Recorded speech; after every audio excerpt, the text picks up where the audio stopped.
It was supposed to be a celebration. Grandma turned 80, the house was full of family and laughter, and I thought I'd finally make her proud. I handed her a thick envelope. Inside was the deed to her house, fully paid off, and a check for $650,000. She started crying the moment she opened it, her wrinkled hands trembling as she read the numbers. Then my mother started screaming. "Where did you steal that money, Mark?" Her voice cut through the room like a knife. Everyone stopped talking. The music seemed to fade into nothing. All eyes turned to me, standing there in my simple button-down shirt and jeans. Mom's face was twisted with rage and something else. Fear, maybe. Or disgust. "Answer me," she shouted again. I opened my mouth, but no words came out. The room held its breath. Grandma clutched the envelope to her chest, confused and frightened.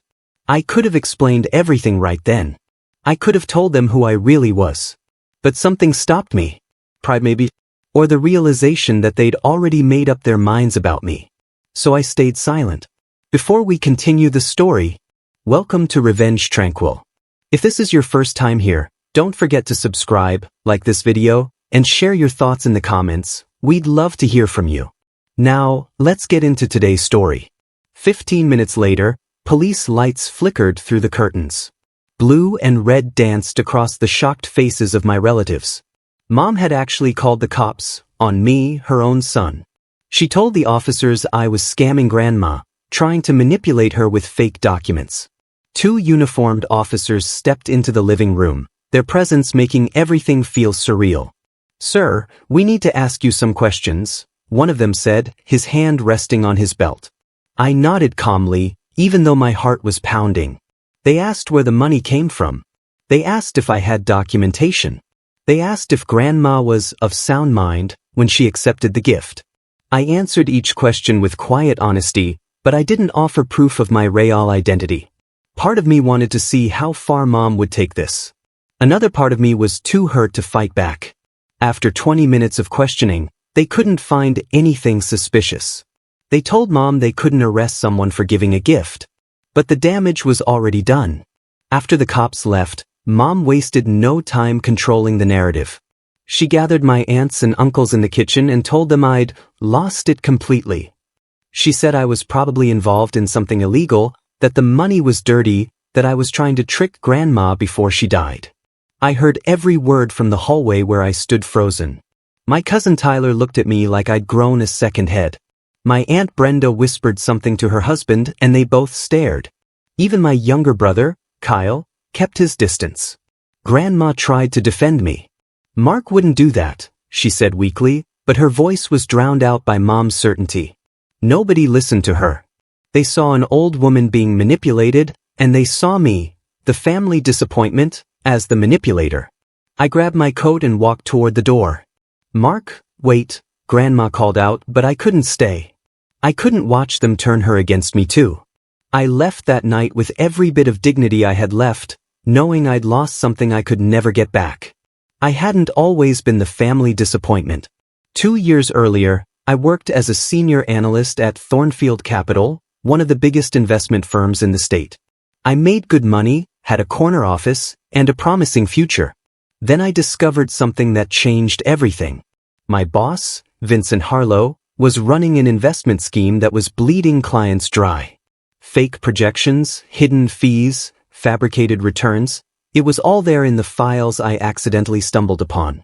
I spent weeks verifying what I'd found, barely sleeping, double-checking every number. When I was certain, I reported it to the authorities. Within a month, Vincent was arrested. The firm collapsed. And I became the whistleblower nobody wanted to hire. Other companies saw me as a liability, someone who couldn't be trusted to stay quiet. My name got quietly blacklisted in the industry. I lost my job, my reputation, and my savings fighting legal battles. Mom called me naive when I told her what happened. "You always ruin things for yourself," she said coldly. "You should have just kept your head down." Grandma was the only one who called to ask how I was holding up.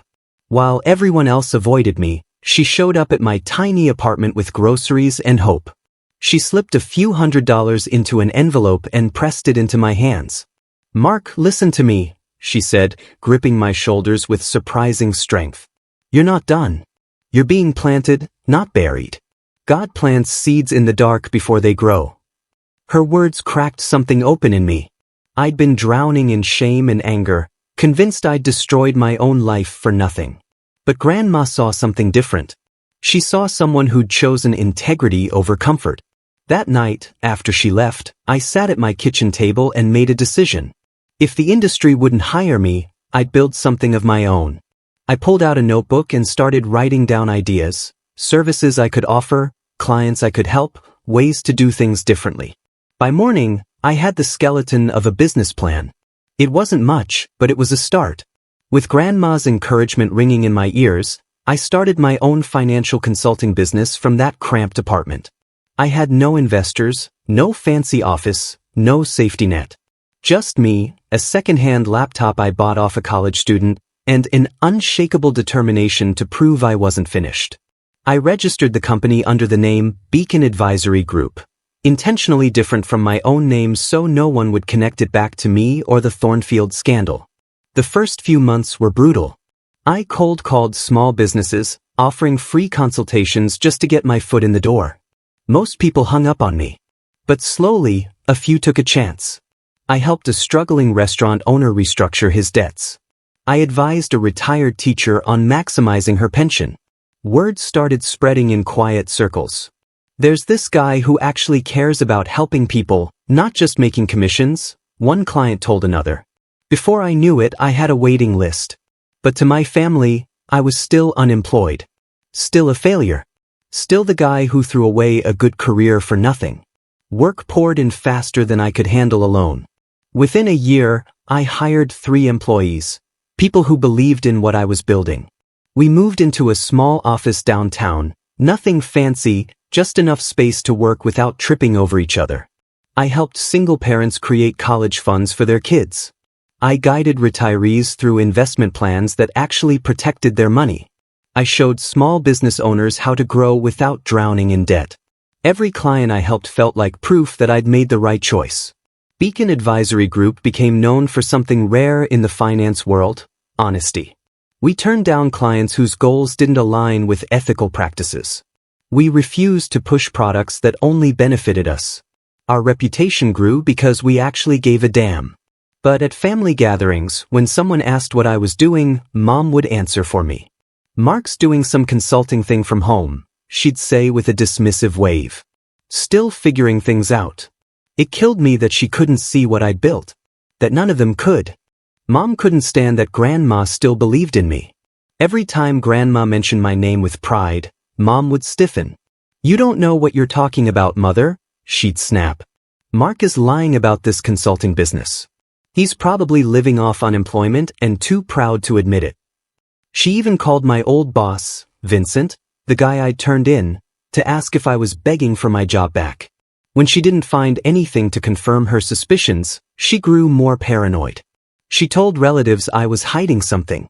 She suggested I might be involved in shady online stuff. At Thanksgiving, she cornered me in the garage. "What are you really doing, Mark?" she demanded. "Because I don't believe this consultant story." I looked at her, really looked at her, and realized she needed me to be failing. My success, no matter how small, threatened the narrative she'd built about me. So I simply said, "Believe what you want, Mom." And I walked away. I stopped trying to prove myself to her that day. When Grandma's 80th birthday rolled around, I wanted to give back what she'd given me: stability and unshakable faith. By then, Beacon Advisory Group had grown beyond anything I'd imagined. We had 15 employees, major corporate clients, and I'd been featured in 2 industry publications. I sold some company shares and arranged the gift carefully. I paid off Grandma's house completely and wrote her a check for $650,000 to secure her future. I had everything documented, every transaction clean and legal. I pictured her opening the envelope, tears of joy streaming down her face. I imagined Mom finally seeing that I'd made something of myself. I never imagined police lights. I never imagined being treated like a criminal in front of my entire family. But that's exactly what happened. And in that moment, standing in Grandma's living room while officers questioned me like a thief, I understood something clearly. Some people would rather believe the worst about you than admit they were wrong. Mom had chosen her narrative. And nothing, not even the truth, would change her mind. After the party, Mom didn't stop. She told neighbors I'd forged the documents. She posted vague warnings on social media about elderly financial abuse, without naming me directly, but everyone knew. My cousins stopped answering my calls. Tyler blocked me on everything. My brother Kyle sent a short text, "Just stay away for a while." Grandma was caught in the middle, torn between her daughter and her grandson. I visited her 3 days after the disaster. She was sitting in her favorite chair, looking smaller somehow. "I'm so sorry, Mark," she whispered. I tried to tell them.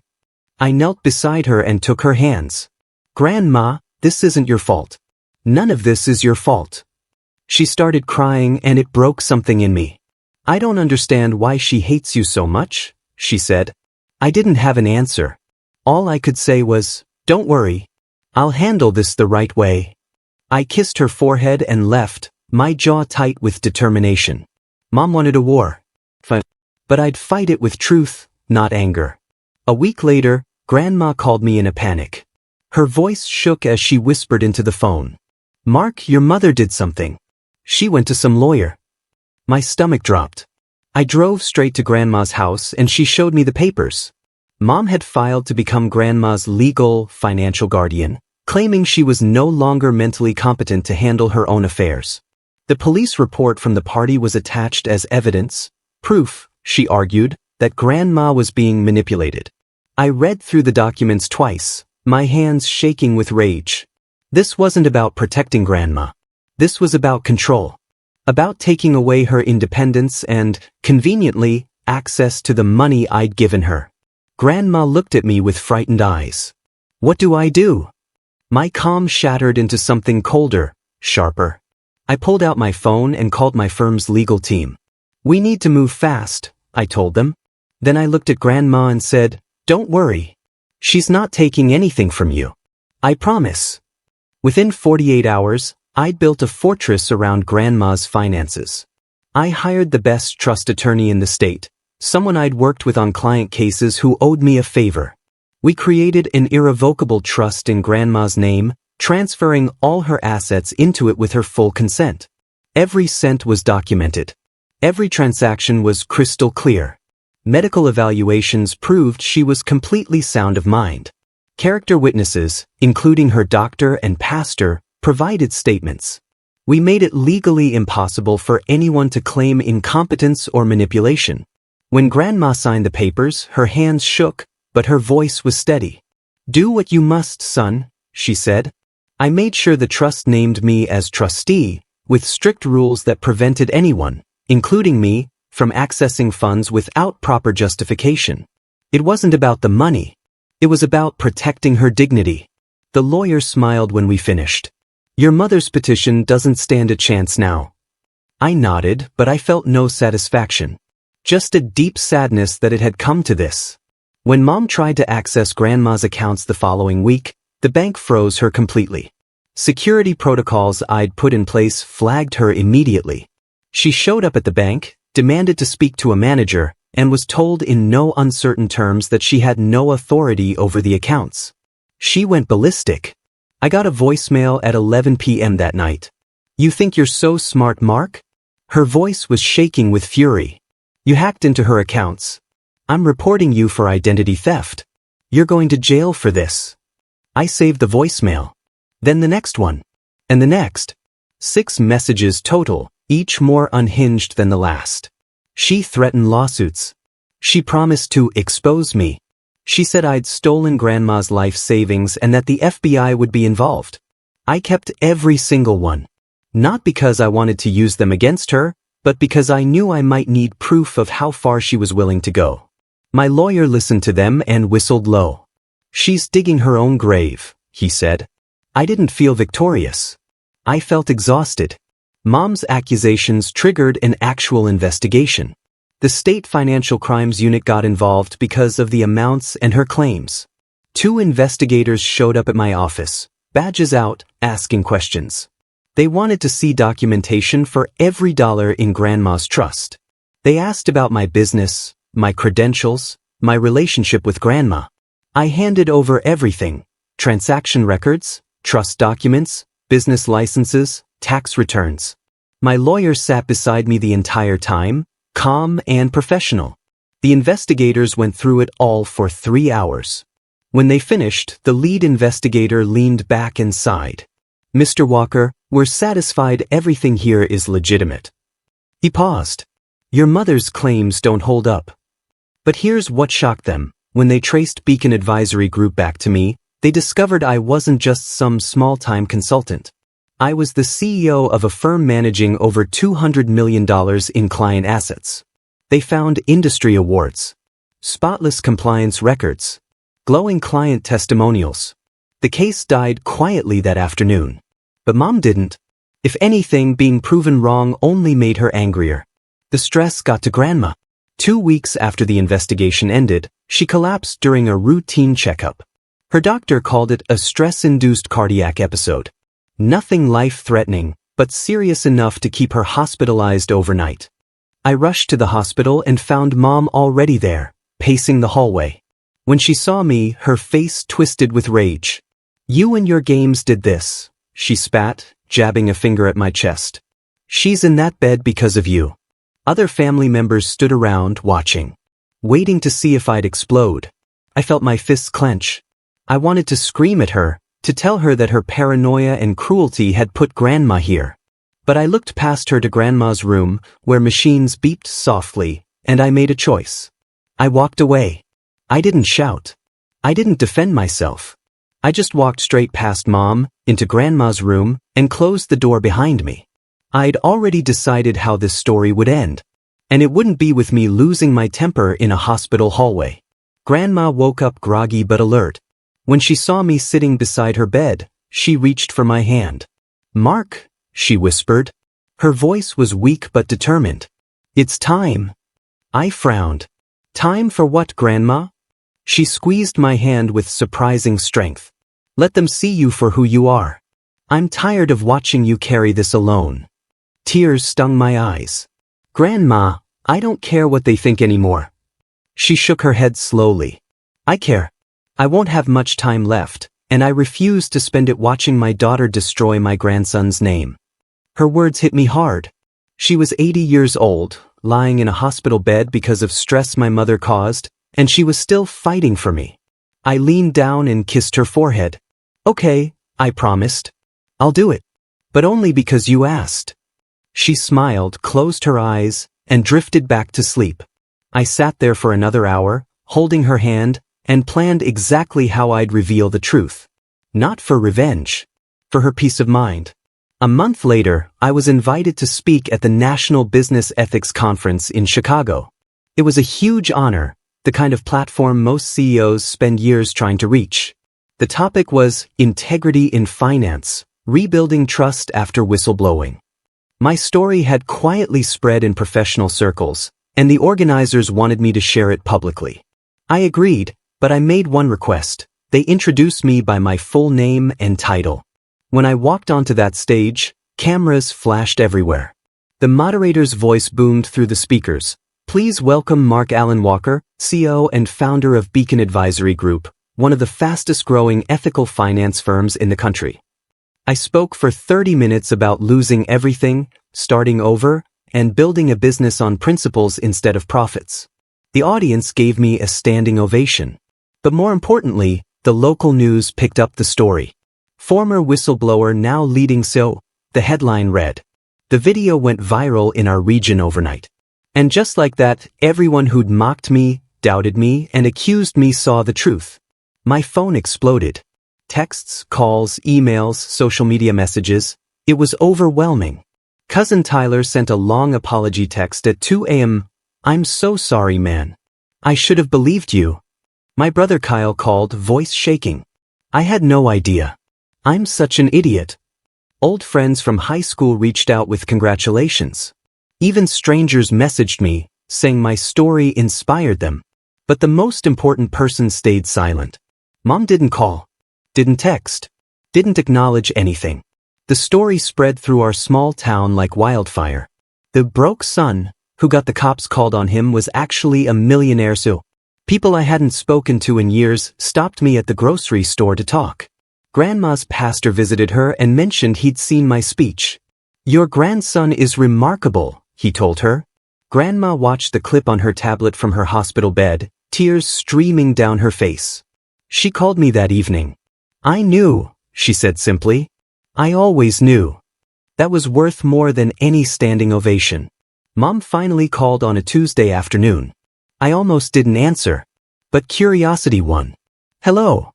Her voice cracked immediately, but not from guilt, from something that sounded more like fear. "Mark, we need to talk." I waited. "You should have told me," she said. The nerve of it almost made me hang up. "Told you what exactly?" "About your company. About your success. We could have handled things differently. Together." I laughed, cold and sharp. "Mom, you called the cops on me. You told everyone I was a thief. You tried to take away Grandma's independence. At what point exactly should I have stopped to explain myself?" She was quiet for a long time. "I was just trying to protect her." "No," I said firmly. "You were trying to control her. And when I threatened that control, you tried to destroy me." She started crying. Real, broken sobs. For a moment, I almost felt sorry for her. Almost. "I'm your mother," she choked out. "Mothers make mistakes," I replied. "But you made choices. Deliberate ones. And now you have to live with them." I invited Mom to a meeting at my lawyer's office. She showed up looking smaller somehow, defeated. I'd brought my legal team, the trust attorney, and a mediator. We sat across from each other in a sleek conference room. "This isn't about revenge," I started, my voice steady. "This is about making sure Grandma is protected for the rest of her life." My attorney slid papers across the table. We were transferring all legal authority over Grandma's finances permanently to the trust I'd created. Mom would have zero access, zero control, zero influence. She'd receive no executor role in Grandma's will. Everything would be managed by professional trustees and, eventually, by me. Mom read through the documents, her hands shaking. "You're cutting me out completely." "I'm preventing you from ever hurting her again," I corrected. "She still loves you. She still wants you in her life. But her finances? That's done." She looked up at me with red-rimmed eyes. "I'm still your mother." I nodded. "And I'm still her grandson. The one who kept his word." She signed the papers without another word. When she left, I sat there for a long time, feeling hollow. Victory didn't taste sweet. It just tasted like loss. Grandma came home from the hospital 3 weeks later. She insisted on having a family dinner, her first request after being released. Mom came, along with Kyle, Tyler, Aunt Brenda, and a few others. The atmosphere was tense. We ate in near silence until Grandma set down her fork. "I have something to say." Everyone looked up. She straightened in her chair, looking stronger than she had in months. "Mark saved my home. He saved my savings. He saved my peace of mind. And some of you," she looked directly at Mom, "tried to make him a villain for it." Mom's face went pale. "Mother, No," Grandma interrupted. Her voice was firm, unyielding. "You accused him of theft. You called the police. You tried to take control of my life because you couldn't accept that he succeeded without you." She paused, letting the words sink in. "Some lessons come too late." The room stayed silent. Tyler stared at his plate. Kyle wiped his eyes. Mom just sat there, frozen. After dinner, Grandma pulled me aside. "Thank you for letting me say that." I hugged her tight. "Thank you for believing in me." Mom tried one last desperate move. She filed a lawsuit against me for defamation, claiming I'd used her name to promote my company and damaged her reputation. The lawsuit was pathetic, full of vague accusations and zero evidence. My lawyer called it a Hail Mary from someone who's already lost. We went to 2 hearings. At the second one, the judge barely let Mom's attorney finish before he interrupted. "Counsel, nothing in your client's complaint demonstrates actual defamation. Mr. Walker never publicly named her. He never made false statements. This is a waste of the court's time." He dismissed the case with prejudice, meaning she couldn't refile. Then he turned to Mom and said something I'll never forget. "Ma'am, your son seems to have shown remarkable restraint. I suggest you consider that before filing any more frivolous lawsuits." Mom's attorney looked embarrassed. I felt nothing but tired relief. Outside the courthouse, Mom's lawyer left quickly. She stood on the steps alone, staring at nothing. I should have walked past her, but something made me stop. I walked up to where Mom stood on the courthouse steps. She looked up at me, and for the first time, I saw her truly broken. "You've humiliated me," she said quietly. Her voice had no fight left in it. I shook my head. "No. You did that when you chose pride over truth. When you couldn't admit you were wrong about me." She flinched like I'd slapped her. I couldn't believe you'd succeeded. Not after you threw everything away." "I didn't throw it away," I said, my voice softer. "I chose integrity. And you punished me for it. For 2 years, you punished me." Tears rolled down her cheeks. "What do you want from me, Mark? You want me to beg?" I looked at her, really looked at her, and realized I didn't want anything anymore. "I just want peace, Mom. For me and for Grandma." She opened her mouth to respond, but no words came out. For the first time in my life, my mother had no comeback. I turned and walked away, leaving her standing there. It wasn't satisfying. It wasn't triumphant. It just was. Grandma passed away peacefully 4 months later in her sleep. The whole family came to the funeral. Even Mom, though she stayed at the back. After the service, the lawyer read Grandma's will. She left the house to me, along with a handwritten note sealed in an envelope. My hands shook as I opened it. "Mark," it began in her shaky cursive. "You didn't just protect my money. You protected our name, our dignity, and our truth. When everyone doubted you, you stayed kind. When your mother attacked you, you responded with grace. You proved that real strength isn't about being loud, it's about being steady. I'm so proud of the man you became, not because you're successful, but because you're good. Never forget, you were planted, not buried. And look how beautifully you grew." I read it 3 times before I could see clearly through my tears. At the cemetery, I stood by her grave long after everyone left. "Thank you, Grandma," I whispered. "For everything." The wind rustled through the trees, and I swear I felt her there, smiling. Mom lost most of her social circle after everything came out. People whispered about her in town. Some friends stopped calling. She burned bridges she didn't even know she had. Her savings took a hit from legal fees and losing the guardian case. But here's the thing, I still send her a monthly check. It goes through the same trust she tried to steal from, managed by trustees who don't reveal where it comes from. She has no idea it's me. She probably thinks it's from some settlement or Grandma's estate. I could let her struggle, but that's not who I am. Grandma wouldn't want that either. When I visit Grandma's grave now, I bring fresh flowers and sit in the quiet for a while. "You were right," I whisper to the headstone. "I wasn't buried. I was planted." And then I walk away, back to my office, back to my team, back to the life I built with my own hands. People still ask if I regret blowing the whistle all those years ago. I tell them no. Because that moment of integrity, that one choice to do the right thing even when it cost me everything, that's what planted the seed. Everything that grew after came from that.